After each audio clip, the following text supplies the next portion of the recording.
मेरा नाम सुलभा है।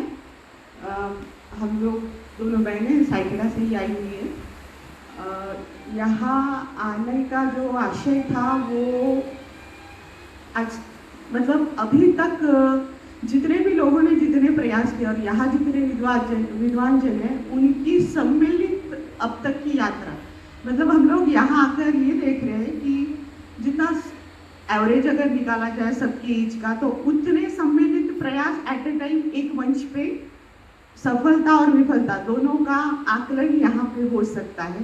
तो एक अच्छा अवसर हमारे लिए यहाँ उपलब्ध हुआ। मुझे सत्य प्रकाश चाचा जी ने कहा था कि आपको आना है यहाँ पे, तो मैं तो यहाँ देखने के लिए आई हूँ कि मैंने कभी इस ढंग की सभा में मेरा कभी अब तक आना नहीं हुआ था, और इस दृष्टि से तो यहाँ आकर आप सब कुछ सुन के मुझे बहुत बढ़िया लग रहा है और देखने को मिल रहा है, कई चीजें सीखने को मिल रही है।